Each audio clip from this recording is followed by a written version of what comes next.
कभी ऐसा महसूस किया है कि एक्शन एनिमेस या फिर एक्शन सीरीज जिनमें punching, kicking, explosions, martial art sequences और इंटेंस एक्शन या फाइट सीन्स होते हैं, उनको भी देखकर आपको बाज़ औक़ात उकताहट महसूस होने लगती है and you say I need a change of pace. तो फिर आप क्या देखते हो? आप देखते हो स्लाइस ऑफ लाइफ या फिर romance animes. Believe it or not, action animes तो अपनी जगह यानी कि Dragon Ball, My Hero Academia, Naruto, Demon Slayer, Jujutsu Kaisen, इनकी पहले ही बहुत बड़ी फैन बेस है। लेकिन जो रोमांस एनिमेस हैं वो भी बहुत पॉपुलर है, बिलीव इट और नॉट। और ख़ास तौर पे स्कूल रोमांस एनिमेस, उनकी तो क्या ही बात है।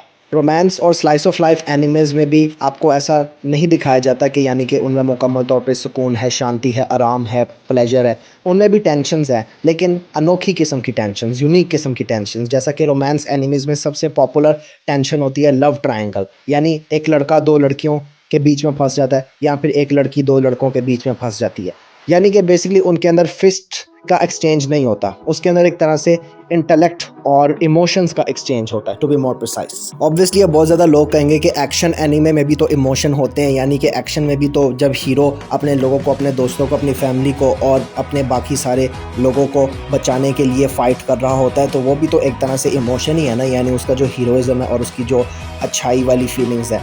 हाँ, वो अपनी जगह वो एक मैसिव स्केल पर है, यानी कि एक बड़े स्केल पर है। लेकिन जो रोमांस एनीमे में हम अगर देखें इन फीलिंग्स को, तो वो सिर्फ़ और सिर्फ दो लोगों तक महदूद होते हैं, लड़के तक और लड़की तक, जिनको कपल बेसिकली कहा जाता है। अगर आपने पीक कैरेक्टर डेवलपमेंट देखनी है एक्शन से हटके, तो वो आपको ऑब्वियसली रोमांस एनिमेज में नज़र आएगी। तो आज हम कुछ रोमांस एनिमेज को डिस्कस करेंगे। ख़ास तौर पे मैं जिनका जिक्र करूँगा वो हैं Rent a Girlfriend, Horimiya Alya Sometimes Hides Her Feelings in Russian, My Tiny Senpai, and of course the fragrant flower blooms with dignity. So let's start. अच्छा, सबसे पहले रेंटा गर्लफ्रेंड की बात करेंगे। अच्छी तरह मुझे मालूम है कि रेंटा गर्लफ्रेंड का नाम सुनकर बहुत ज़्यादा फैंस इसको क्रिटिसाइज़ करने पे आएंगे और इसकी बुरे एस्पेक्ट्स को बताएंगे। वो ये कहेंगे कि जो मेन हीरो है काजुया और जो मेन हीरोइन है चिज़ुरू मिज़ुहारा, इन दोनों के बीच के जो रिलेशंस हैं, इन दोनों के बीच के जो डायनामिक्स है, वो जैसे डे वन पे थे अब भी वैसे ही हैं। यानी ऑब्वियसली टाइम टू टाइम थोड़ा बहुत हमें इशारे तो मिल रहे हैं कि इनके बीच में इमोशनल कनेक्शंस हैं। जैसा कि जो हमारा मेन हीरो है काजुया, वो चिज़ुरू के लिए उसकी मूवी प्रोडक्शन के लिए एफ़र्ट्स भी कर रहा होता है और फ्लायर्स वगैरह मतलब बना रहा होता है और लोगों को इकट्ठा करने की कोशिश करता है, और उसी की एफ़र्ट से तो एक तरह से उसकी मूवी बन पाती है। और इवेंचुअली जब उसकी दादी की डेथ हो जाती है तो चिज़ुरू काजुया के सामने रोती भी है और ब्रेक डाउन भी करती है। यानी कि ऑब्वियसली अगर आप किसी बंदे के करीब आप अपने आप को सिक्योर महसूस करते हो, आप तभी उसके सामने अपनी वर्नेबल साइड शो करते हो ना। यानी एक तरह से ऑब्वियसली इनके बीच में है डायनामिक्स, लेकिन मेन इशू अब तक ये ऑलमोस्ट 380 के करीब चैप्टर आ गए हैं और हमें इनके बीच में कोई भी प्रोग्रेशन नहीं नज़र आ रही। यानी काजुया अभी भी वैसे ही झूठ बोल रहा है, वो कभी चिज़ुरू से झूठ बोल रहा होता है, कभी अपनी फैमिली से झूठ बोल रहा होता है अपने सारे गर्लफ्रेंड वाले इश्यूज़ के बारे में। वो कोशिश करता है कि वो अपना और चिज़ुरू का यानी कि सारे का सारा ब्रेकअप करने की कोशिश करे ताकि वो इस रेंटिंग वाले सीन को ख़त्म कर सके। यानी रेंटा गर्लफ्रेंड में ये जो ड्रामा वाला इशू है जो मज़ीद पैदा होता है, इसकी वजह से भी इसको क्रिटिसाइज़ किया जाता है। सिर्फ चिज़ुरू और काजुया के स्लो डायनामिक्स ही इसकी क्रिटिसिज्म की वजह नहीं है, रुका वाला जो कैरेक्टर है ये भी इसी वजह से भी इसको बहुत ज़्यादा हेट मिलती है। तो बेसिकली रुका is also a rental girlfriend, लेकिन वो काजुया के बहुत ज़्यादा करीब जाने की कोशिश करती है, जिसकी वजह से मज़ीद मिसअंडरस्टैंडिंग्स पैदा होती हैं। बहरहाल यानी कि ये कुछ इश्यूज़ हैं जिसकी वजह से रेंटल गर्लफ्रेंड को ओवरऑल बहुत बुरा रोमांस एनीमे माना जाता है। After discussing a bad romance series like rent a GF, now we have a really good and acclaimed romance series, and you guessed it, it is Horimiya. तो basically Horimiya, इसमें भी वही high school romance वाली setting है और focus दो main characters पर है। जो मेन हीरोइन है उसका नाम है होरी और जो मेन हीरो है उसका नाम है मियामुरा।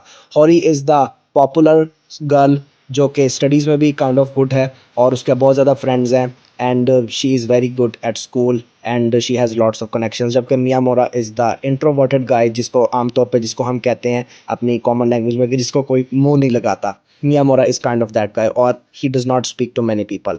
और उसकी बेसिकली डुअल पर्सनैलिटी है, यानी कि जब इवेंचुअली उसका और होरी के आपस में डेवलपमेंट रिलेशन इम्प्रूव होना शुरू हो जाता है, तो फिर मियामुरा अपनी एक अनयूजुअल साइड उसके सामने रिवील करता है। यानी कि मियामुरा बेसिकली स्कूल में भी एक मौके पे उसका फ्रेंड उससे पूछता है कि वो गर्मियों में भी उसने क्यों विंटर यूनिफॉर्म पहना हुआ है। मियामुरा अपने फ्रेंड को ये नहीं बताता है उसकी वजह क्या है, क्योंकि एक्चुअली में मियामुरा की बॉडी पे टैटूज़ हैं और स्कूल में obviously tattoos they are banned, so that is the reason. लेकिन he shows this vulnerable side of his to Hori, और इस तरह उनके कैरेक्टर डेवलपमेंट हमें दिखाई जाती है in the course of 13 episodes. यानी कि रेंटर जीएफ की तरह स्लो प्रोग्रेशन नहीं है, प्रोग्रेशन होती है। यानी हर एपिसोड के साथ साथ वो क्लोज आते जाते हैं और उनके बीच में आपको डायनामिक्स और उनका रिलेशन बेहतर होता हुआ महसूस होता है। लेकिन इसमें कॉमेडी वाला एलिमेंट भी बहुत स्ट्रॉन्ग है, इस वजह से भी फॉरेनिया को बहुत पसंद किया जाता है। Now let's talk about a recent anime, Alia sometimes hide her feeling in Russian. Yes, आजकल लॉन्ग टाइटल वाले एनिमेस का कुछ ज़्यादा ही रुझान और कॉमन ट्रॉप बन गई हुई है। अच्छा, तो Alia sometime hide Her Feelings in Russian, ये एक बड़ी यूनिक किस्म की एनिमे है। इसकी मेन स्टोरी ये है कि जो मेन हीरोइन है Alya, she is the classic tsundere. आप लोगों को अच्छी तरह पता होगा because obviously you people have watch tons of romance anime, so Alya is also kind of the tsundere example. और हमारा जो मेन हीरो है इस सीरीज का कुजे, वो काइंड ऑफ वही लॉनली लूजर बंदा है, जस्ट लाइक मियामोरा। लेकिन अनलाइक मियामोरा, इसके पास एक बड़ी अनोखी किस्म की एबिलिटी है कि ये रशियन अंडरस्टैंड कर सकता है। और इस सीरीज को इसलिए कहा जाता है कि समटाइम हाइडर फीलिंग इन रशियन, क्योंकि आलिया जब इंग्लिश या जापानीज में अगर आप उस शो को देखो तो वो उसको बुरा भला कह रही होती है, लेकिन जब वो रशियन बोलती है तो रशियन में वो उससे फ्लर्ट कर रही होती है। और उसको नहीं पता होता कि कुजे सारी उसकी बात समझ जाए रशियन में, लेकिन कुजे को एक एक उसकी बात रशियन में समझ आ रही होती है। So you can understand the tension, the drama, the dynamics, कि कुजे को खुद ही अपने आप को कंट्रोल करना पड़ता है। और अभी तक तो उसको आलिया को नहीं पता कि कुजे को उसकी सारी सारी बातें रशियन में समझ आ रही हैं। आई वंडर के मांगा में कौन से चैप्टर में समझ आएगा, पर anyways I don't read the मांगा सो आई डोंट नो। इसमें कॉमेडी वाला एलिमेंट भी बहुत स्ट्रॉन्ग है, खासतौर पे कुजे की सिस्टर के साथ जो डायनामिक्स है और आलिया की सिस्टर के साथ जो डायनामिक्स है। ऑफ कोर्स रोमांस एनीमे हो, सिस्टर डायनामिक्स उसमें ना हो, सवाल ही नहीं पैदा होता। कैरेक्टर डेवलपमेंट और प्रोग्रेशन आपको अच्छी तरह दिखाई जाती है, सो that is why Alia is also a thumbs up. Now let's talk about the anime जो कि काइंड ऑफ इन सारों से बगावत करता है और इस ट्रॉप को डिफाई करता है, and it's My Tiny Senpai. या My Tiny Senpai is a very fun and good anime. और मज़े की बात यह है कि ये हाई स्कूल वाली जो ट्रोप है उसके खिलाफ जाता है, ये एडल्ट रोमांस पे फोकस करता है। यानी कि आपके जो कैरेक्टर्स हैं they are in an office, they are working, they have a job, they have a proper life, they have to earn, you have a boss, you got employees, you got clerks. तो इसी में ही सारे के सारा dynamics establish होते हैं। You have a cute short heighted senpai and you have a tall and shy Kohai.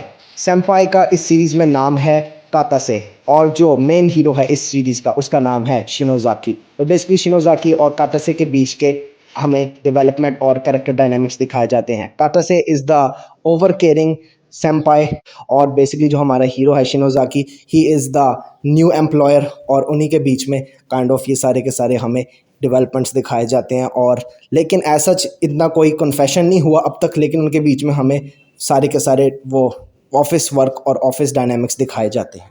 अब हम एक बहुत ही लेजेंडरी और awesome and wholesome romance anime series का जिक्र करेंगे, which is none other than the fragrant flower blooms with dignity.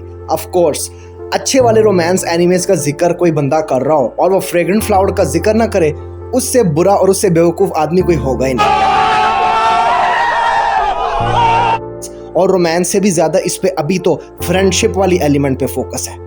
Remember कि हमने जिक्र किया था कि जो हमारे मोस्टली जो सारे रोमांस एनिमे सीरीज़ हैं उनमें हाई स्कूल सेटिंग होती है। यस, इसमें भी हाई स्कूल सेटिंग है, लेकिन इसमें ऐसा नहीं है कि आप हाई स्कूल में गए हो और दूसरे तीसरे दिन ही आपको कोई लड़की मिल गई and the ship starts. No no no, it starts with a little bit of ideological and a little bit of upper class lower class delinquent issue.